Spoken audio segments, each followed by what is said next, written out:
ओम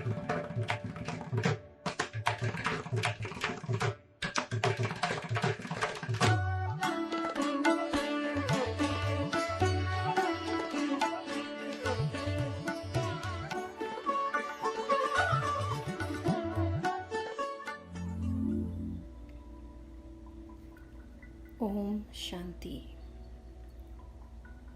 पुस्तक विदेही अवस्था से नेक्स्ट चैप्टर जो हम पढ़ने जा रहे हैं, बाबा के महावाक्य। सांप को देखते हुए भी सांप को ना देखो, मणि को ही देखो। हरेक के मस्तक के मणि की चमक बाप दादा देखते हैं। ऐसे ही अगर आप सभी भी मस्तक के मणि को ही देखते रहो तो फिर यह दृष्टि और वृत्ति शुद्ध सतो प्रधान बन जाएगी। दृष्टि जो चंचल होती है उसका मूल कारण यह है, मस्तक के मणि को ना देख शारीरिक रूप को देखते हो। रूप को ना देखो लेकिन मस्तक के मणि को देखो। जब रूप को देखते हो तो ऐसे ही समझो कि सांप को देख रहे हैं। सांप के मस्तक में मणि होती है ना, तो मणि को देखना है, ना कि सांप को। अगर शरीर भान में देखते हो तो मानो सांप को देखते हो।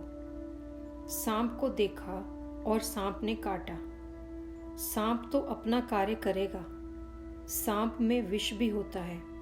कोई कोई विशेष सांप होते हैं जिनमें मणि होती है। आप गोपों को सांप को कैसे मारना है? क्या करेंगे? आप सांप को देखते हुए भी सांप को ना देखो, मणि को देखो। मणि को देखने से सांप का जो विष है वह हल्का हो जाएगा। अगर शरीर रूपी सांप को देखा तो फिर उनके बन जाएंगे, उन समान बन जाएंगे। लेकिन मणि को देखेंगे तो बाप के माला के मणि बन जाएंगे।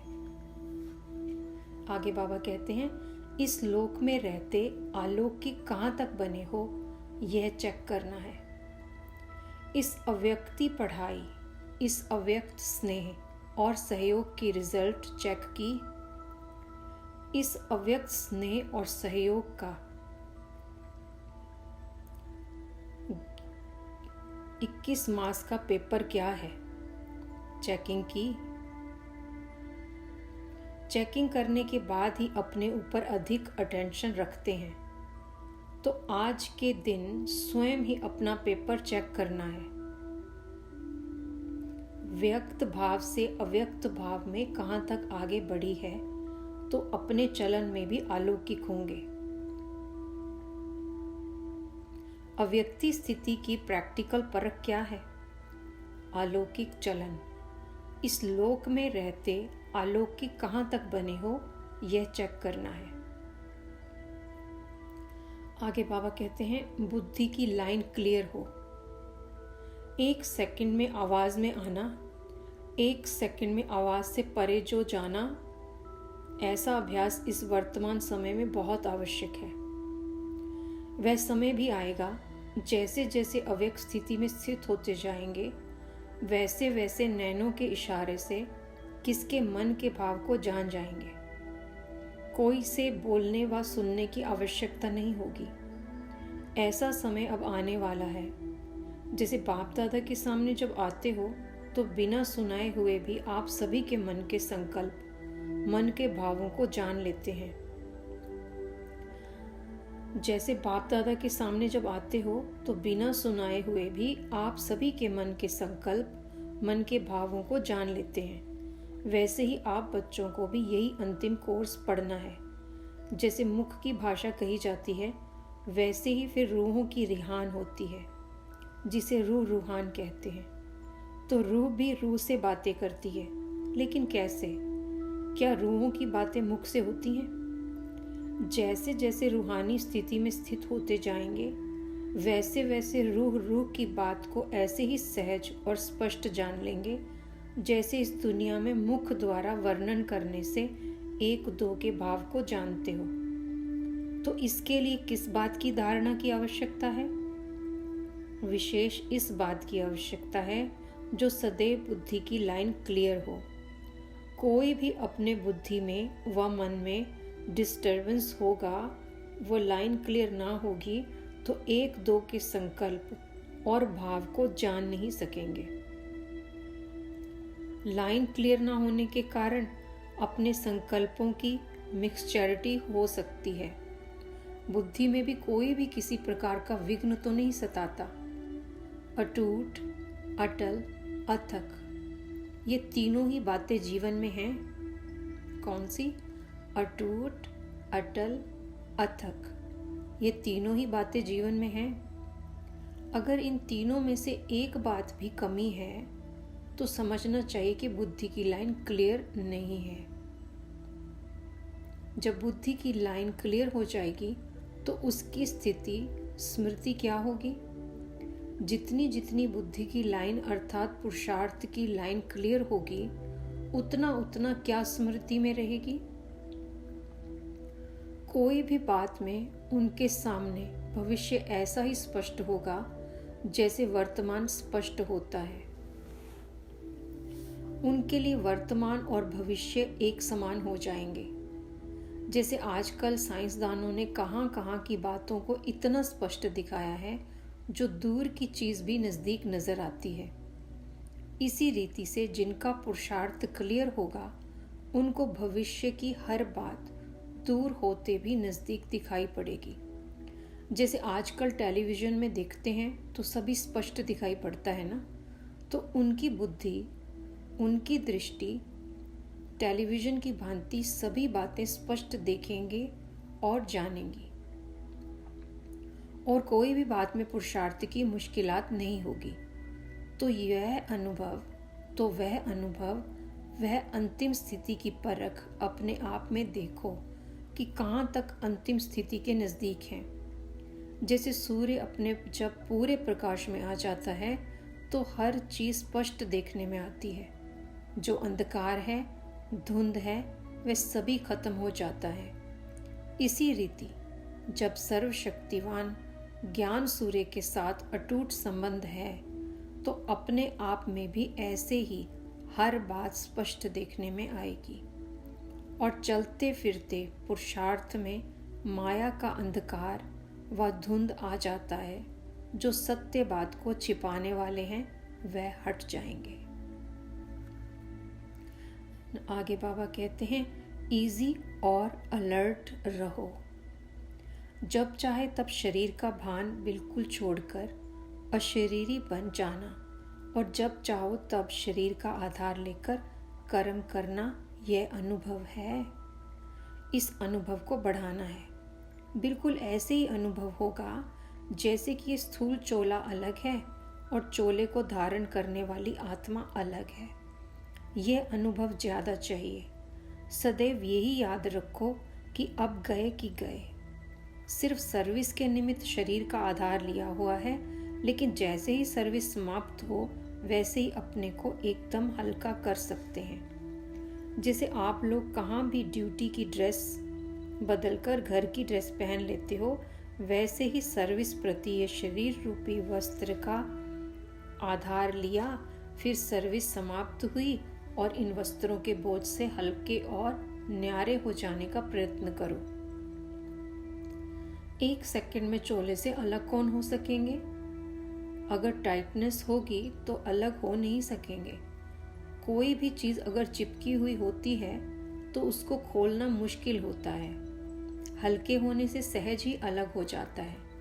वैसे ही अगर अपने संस्कारों में कोई भी इजीपन नहीं होगा तो फिर अशरीरीपन का अनुभव कर नहीं सकेंगे। सुनाया था ना कि क्या बनना है? इजी और अलर्ट। ऐसे भी नहीं कि ऐसा इजी रहे जो माया भी इजी आ जाए।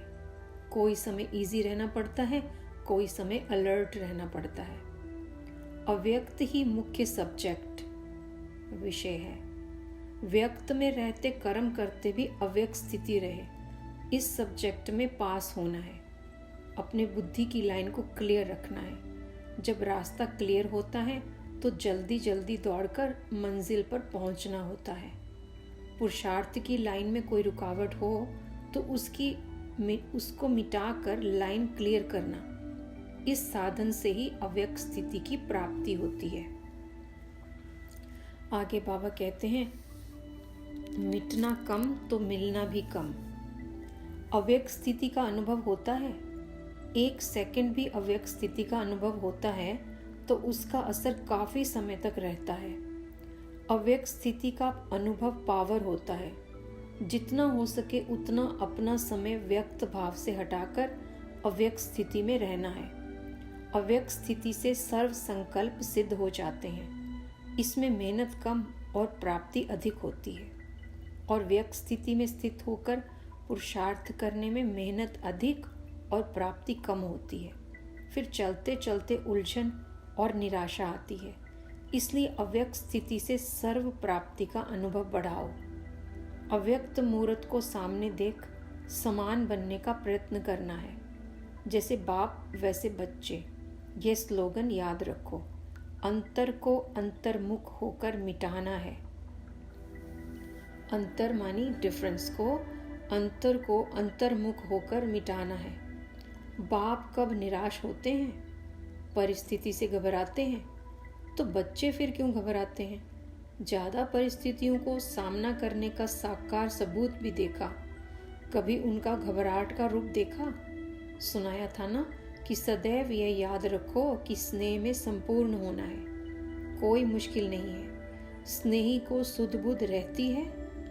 जब अपने आप को मिटा ही दिया फिर ये मुश्किल क्यों? मिटा दिया ना। जो मिट जाते हैं वह जल जाते हैं। जितना अपने को मिटाना उतना ही अव्यक्त रूप से मिलना। मिटना कम तो मिलना भी कम। बहुत सुंदर। आगे बाबा कहते हैं, मुख के माफिक बुद्धि को जब चाहो तब चलाओ, जब चाहो तब ना चलाओ। मुख की माफिक बुद्धि को जब चाहो तब चलाओ, जब चाहो तब ना चलाओ। बाप दादा 1 सेकंड में अव्यक्त से व्यक्त आ गया, वैसे ही बच्चे भी 1 सेकंड में व्यक्त से अव्यक्त हो सकते हैं। जैसे जब चाहें तब मुख से बोलें, जब चाहें तब मुख को बंद कर दें। ऐसा होता है ना? ऐसा होता है ना? पापा पूछते हैं। वैसे ही बुद्धि को भी जब चाहें तब चलाएं, जब ना चाहें तब ना चले। ऐसा अभ्यास अपना समझते हो? मुख का ऑर्गन कुछ मोटा है, बुद्धि मुख से सूक्ष्म है, लेकिन मुख के माफिक बुद्धि को जब चाहो तब चलाओ, जब चाहो तब ना चलाओ। ऐसा अभ्यास है। यह ड्रिल जानते हो? अगर इस बात का अभ्यास मजबूत होता तो अपनी स्थिति भी मजबूत बना सकेंगे। यह है अपनी स्थिति की वृद्धि की विधि। और लास्ट में हम पढ़ते हैं, बीच बीच में 1-2 मिनट भी निकाल कर इस बिंदी रूप की प्रैक्टिस करो। व्यक्त में अव्यक्त स्थिति है। बाप दादा से मुलाकात करते समय बिंदु रूप की स्थिति में स्थित विशेष किस समय बनती है? जब एकांत में बैठते हो तब, या चलते फिरते भी हो सकती है। अंतिम पुरुषार्थ याद का ही है, इसलिए याद की स्टेज व अनुभव को भी बुद्धि में स्पष्ट समझना आवश्यक है। बिंदु रूप की स्थिति क्या है और अव्यक्त स्थिति क्या है, दोनों का अनुभव क्या क्या है? क्योंकि नाम 2 कहते हैं तो जरूर दोनों के अनुभव में भी अंतर होगा। चलते फिरते बिंदु रूप की स्थिति इस समय कम भी नहीं, लेकिन ना के बराबर ही कहें। इसका भी अभ्यास करना चाहिए। बीच बीच में 1-2 मिनट भी निकालकर इस बिंदी रूप की प्रैक्टिस करनी चाहिए। जैसे जब कोई ऐसा दिन होता है तो सारे चलते फिरते हुए ट्रैफिक को भी रोककर 3 मिनट साइलेंस की प्रैक्टिस कराते हैं। सारे चलते हुए कार्य को स्टॉप कर लेते हैं। आप भी कोई कार्य करते हो व बात करते हो तो बीच बीच में संकल्पों की ट्रैफिक को स्टॉप करना चाहिए। 1 मिनट के लिए भी मन के संकल्पों को, चाहे शरीर द्वारा चलते हुए कर्म को बीच में रोककर भी ये प्रैक्टिस करना चाहिए। अगर ये प्रैक्टिस नहीं करेंगे तो बिंदु रूप की पावरफुल स्टेज कैसे और कब ला सकेंगे? इसलिए यह अभ्यास करना आवश्यक है। बीच बीच में ये प्रैक्टिस प्रैक्टिकल में करते रहेंगे तो जो आज ये बिंदु रूप की स्थिति मुश्किल लगती है वह ऐसे सरल हो जाएगी जैसे अभी मेजॉरिटी को अव्यक्त स्थिति सहज लगती है। पहले जब अभ्यास शुरू किया तो व्यक्त में अव्यक्त स्थिति में रहना भी मुश्किल लगता था। अभी अव्यक्त स्थिति में रह कार्य करना जैसे सरल होता जा रहा है, वैसे ही यह बिंदु रूप की स्थिति भी सहज हो जाएगी। आगे के महावाक्य हम आगे रिपीट करेंगे। आज के लिए इतना ही। ओम शांति।